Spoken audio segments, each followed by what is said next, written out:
Women's day సందర్భంగా Hyderabad peoples ప్లాజాలో ఏర్పాటు చేసిన కార్యక్రమంలో ప్రభుత్వం ఆధ్వర్యంలో మహిళా జర్నలిస్టులకు అవార్డులు ప్రదానం చేశారు. మహిళలు మంచి పని చేస్తే ఎవరూ పొగడరు, కానీ చిన్న తప్పు చేసిన బాధ్యత వహించాల్సి ఉంటుంది. సమాజంలో మా పరిస్థితి కూడా అంతే. ఎంత మంచి చేసినా ఎవరూ గుర్తించడం లేదు, కానీ తప్పులు అందరూ గుర్తిస్తారు. మహిళా కెమెరామెన్, జర్నలిస్టు విధులు చాలా కష్టమైనవంటూ కేటీఆర్ అన్నారు. మహిళల కోసం వీహబ్ ఆధ్వర్యంలో ఒక ప్రోగ్రాం అందుబాటులోకి తెస్తున్నారు. ఇక మీడియా రిలేటెడ్ స్టార్టప్ పనులు చేయాలనే వారికి ఉపయోగపడుతుందని కేటీఆర్ తెలిపారు.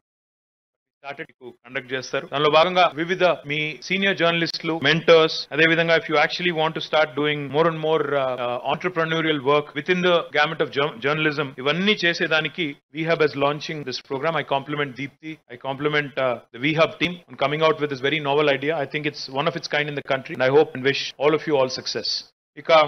I also thank INPR Commissioner Arvind Kumar garu, ఎందుకంటే లాస్ట్ ఇయర్ చాలా చక్కగా ఈ కార్యక్రమాన్ని నిర్వహించిన తర్వాత అంతకంటే ముందు యాక్చువల్ చేయాలనుకున్నాం, కానీ కోవిడ్ మధ్యలో we couldn't do it in person, but we started last year. I'm glad this is in fact expanded and become even more bigger this year. I'm hoping that we continue to celebrate women in all walks of life, not just journalism, but all walks of life. But I do have a request for all of you. Last time కూడా request చేశాను, ఈసారి కూడా చేస్తా ఉన్నాను. ఇప్పుడు general గా మా బాధ ఏంటంటే గవర్నమెంట్ లో ఉన్న వాళ్ళు కానీ లేదా ప్రజాప్రతినిధులుగా ఉన్న వాళ్ళు కానీ